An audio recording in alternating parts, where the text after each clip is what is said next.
তারপর আমাকে অনেক থ্রেটেড দেওয়া হয় বিভিন্ন, যে আপনার আমাকে সবাই বলে যে তোমাকে তুমি মেরে ফেলা হবে আদিল। তো আমি বলেছি আই ডোন্ট কেয়ার। এবং মির্জা আব্বাসের ওয়াইফ ডিরেক্টলি ওইখানে গিয়ে গুন্ডামি মাস্তানি নেতৃত্ব দিল। আমি গুলিস্তানে ক্যাম্পেইন করতে গিয়েছিলাম, একটা ব্যবসায়ী এসে আমার কাছে কানাকাটি করতেছে যে ভাই আমি 500 টাকা আজকে ইনকাম করেছি, আমি 6 মাস পরে আবার দেশে নির্বাচন হতে পারে। সেই নির্বাচন শুধু যে সংসদ নিয়ে হবে কিনা সেটা পরে আসছি। তার আগে বলি, জুলাই সনদকে পাস করবে না এই সরকার, এবং তার বিরুদ্ধে ছাত্র জনতাও আর রাস্তায় নামার ক্ষমতা সেই মেরুদণ্ডে জোর। আসসালামু আলাইকুম। প্রধানমন্ত্রী ক্ষমতা ছেড়ে পালিয়ে যাওয়ার পর বর্তমানে ক্ষমতা আছেন অন্তর্বর্তী সরকারের প্রধান উপদেষ্টা ডক্টর মোহাম্মদ ইউনূস। ডক্টর ইউনূস ক্ষমতা থাকাকালীন আজকে সারা বাংলাদেশে যেসব ঘটনা ঘটেছে তার মধ্যে আমি আপনাদেরকে আজকে দুটি ভিডিও ফুটেজ দেখাবো, যা দেখলে আপনারা সত্যি রীতিমতো অবাক হয়ে যাবেন।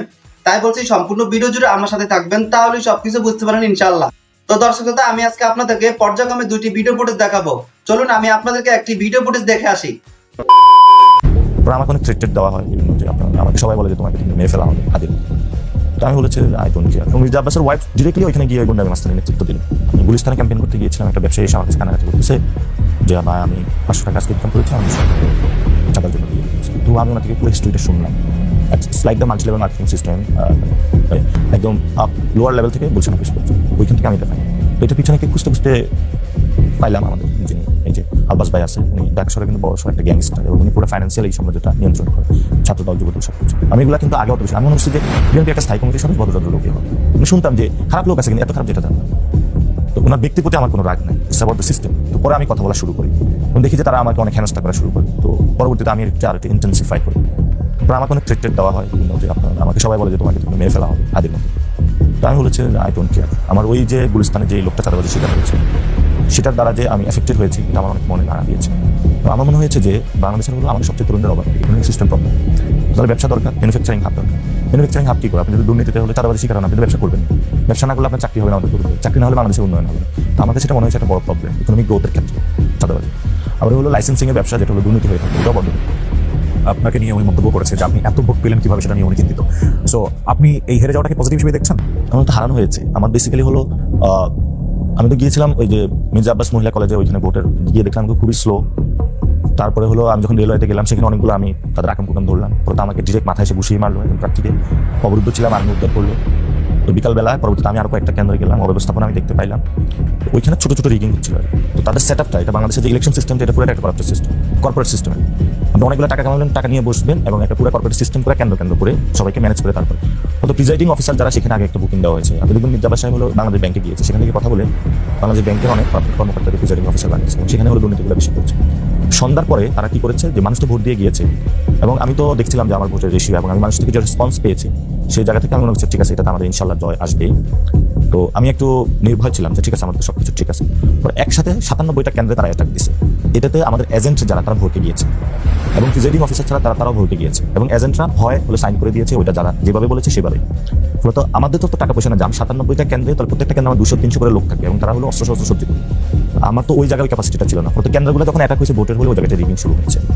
প্রত্যেকটা জায়গায় তারা সিস্টেমটা করেছে, কোথাও একটা বড় সাইজে করে না, যেটা নিয়ে মানুষের সামনে উন্মোচন হবে, ছোট ছোট করে করেছে। এবং আমি প্রশাসনের সাথে গিয়ে বসলাম, প্রশাসন বললো একদিন আগে আমাদের সাথে একটু বসলেই তো হইতো। তো আমি বললাম এটা বুঝতে হবে যে এটা কারণ মানুষ ভোট দিবে, সেই ভোটের মধ্যে যে আসবে সেই হবে, আমি কি আপনার সাথে বসবো? তাহলে পরের দিন আপনাদেরকে আপনি যে কথা বলবেন সেটা অনুযায়ী আমার চলতে হবে। তো বুঝলাম যে প্রশাসনের ওইখানে হেল্প আছে, প্রশাসনের এঙ্গেজমেন্ট হয়ে গেছে। তো রাতের বেলা যখন আমার সময় হচ্ছিল, পরবর্তীতে ওই আমরা পিকি ব্লাইন্ডার্সে যেটা দেখেছিলাম, যে পুরো গ্যাংস্টার ফ্যামিলিতে সবাই গ্যাংস্টার থাকে। তারপর হলো মির্জা আব্বাস হলো মিলেনিয়াম হলো ইউনিভার্সিটিতে গেলাম, সেখানে যাওয়া ভোট চুরি করলো। তার বউ সিদ্ধেশ্বরীতে গেলো, সেখান থেকে আমার ফোন আসতেছে, 2টা বোনকে আটক করে রাখছে। আমি প্রশাসনকে বলতেছি, প্রশাসন মুভ করতেছে না। তো প্রশাসনকে বললাম, ওই ম্যাজিস্ট্রেট যিনি ছিল, উনি একটা কেন্দ্র রক্ষা করে আরেকটাতে গিয়েছে, পরে এটাতে আবার অ্যাটাক হয়েছে। তো আমি বলেছিলাম তাহলে কি আমরাও ফিল্ডে নামবো? আমি ওই রাত্রে আহ্বান জানাতে বাংলাদেশে একটা রক্তক্ষয়ী সংঘর্ষ হতো, কিন্তু আমার মনে হয়েছে ওই রক্তক্ষয়ী সংঘর্ষে আমার যাওয়া উচিত না। পৃথিবীর মানুষ অথবা বাংলাদেশের মানুষ দেখবে যে এখানে কি হয়েছে। আমার ওই যে তখন যদি আমি ডাক দিতাম 50-60-1 লাখ মানুষ হলো, আমি এমনি পাইতাম। এটাতে কি হতো, একটা কনফ্রন্টেশন হতো, মারামারি হতো, অনেকগুলো মানুষ হসপিটালাইজ থাকতো। মাঝখান দিয়ে কি হতো, আমি এমপি হইতাম, আমি জয়ী হইতাম, পার্লামেন্টে যাইতাম, আমি তারপর হসপিটালে গিয়ে ওই মানুষগুলোকে কি জবাব দিতাম। ওনার ছেলে এক জায়গায় গিয়েছে, ওনার যে ভাগিনা আদিত্য, রিটার্নিং কর্মকর্তার সাথে, অর্থাৎ যেই আপনার নিয়ম রয়েছে বক্সের ভিতরে সিল করতে হবে, বাইরে পড়লে এটা বাতিল। তারা রিটার্নিং অফিসারের সাথে লিয়াজু করে, প্রিজাইডিং অফিসারের সাথে যোগসাজশ করে, সেটাও তারা ইনক্লুড করাইল। এবং মির্জা আব্বাসের ওয়াইফ ডিরেক্টলি ওইখানে গিয়ে গুন্ডামি মাস্তানি নেতৃত্ব দিল, এবং তার ফ্যামিলি সবাই এটাতে করলো।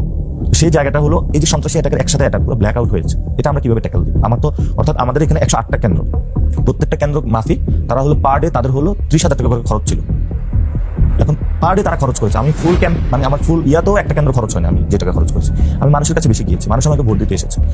তো এখন আমার জায়গাটা ছিল আমি ভোটগুলো রক্ষা করার, অর্থাৎ আপনার দোকানে এসে একজন টাকা দিয়ে গেছে, যাতে কোনো টাকা দেশে না রাখতে পারে আপনার লকার আছে।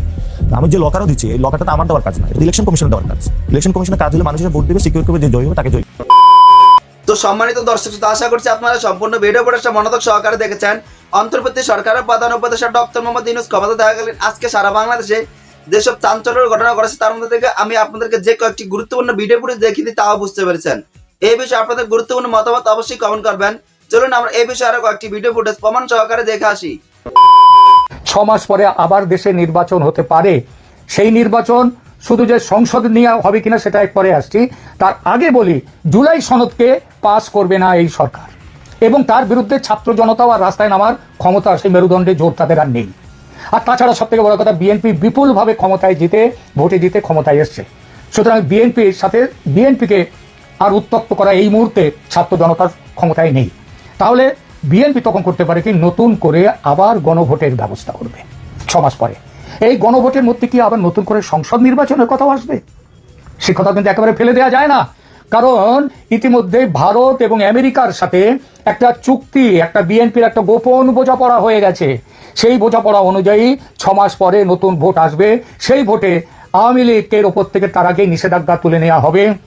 এমনকি আর শেখ হাসিনার ওপর যে মৃত্যুদণ্ড দিয়েছে অবৈধ কমিশন, অবৈধ ওই ট্রাইব্যুনাল, সেই মৃত্যুদণ্ড উঠে যাবে, কারণ ট্রাইব্যুনালকে বাতিল করে দেবেন, ট্রাইব্যুনাল গঠনকে, এবং ট্রাইব্যুনালের রায়কেও আর রাষ্ট্রপতি তার অর্ডিন্যান্সে বাতিল করে দেবেন। আর সেই বাতিলকে তো সমর্থন করবেই তার আগে নতুন সরকার, এবং তখন একটি নতুন ভোট হবে, এবং সেই ভোটেও কে জিতবে, বিএনপি না আওয়ামী লীগ, কে জিতবে সেটা তো দেশের মানুষ ঠিক করবে, সেটা দেশের মানুষ ঠিক করবে। কিন্তু একটা লেভেল প্লেইং ফিল্ড চলে আসবে আওয়ামী লীগের জন্য। আওয়ামী লীগ সেখানে জিতুক না জিতুক, প্রথম হোক, বিজয়ী হোক, নাকি দ্বিতীয় দল থাকবে সেটা অন্য প্রশ্ন। কিন্তু একটা প্রশ্ন সব থেকে বড় কথা হচ্ছে, জামাত কোনো আর দ্বিতীয় দল হিসেবে থাকবে না। জামাত আবার সেই পুরনো অবস্থায় চলে যাবে, সেই 3% 4% যে ভোটের যে হার ছিল তাদের, সেই জায়গায় চলে যাবে। এবং এইটাই হচ্ছে আগামী দিনের বাংলাদেশ। সম্মানিত দর্শক, আশা করছি আপনারা সবগুলো ভিডিও ফুটেজে মনোযোগ সহকারে দেখেছেন। অন্তর্বর্তী সরকারের প্রধান উপদেষ্টা ডক্টর মোহাম্মদ ইউনূস ক্ষমতা থাকাকালীন আজকে সারা বাংলাদেশে চাঞ্চল্যের ঘটনা ঘটেছে, তার মধ্যে কি হয়েছে তাও বুঝতে পেরেছেন। এই বিষয়ে আপনাদের একটি গুরুত্বপূর্ণ মতামত অবশ্যই কমেন্ট করবেন। আজ এ পর্যন্তই, দেখা হচ্ছে অন্য একটি ভিডিওতে। সে ভালো থাকবেন, সুস্থ থাকবেন, আল্লাহ হাফেজ।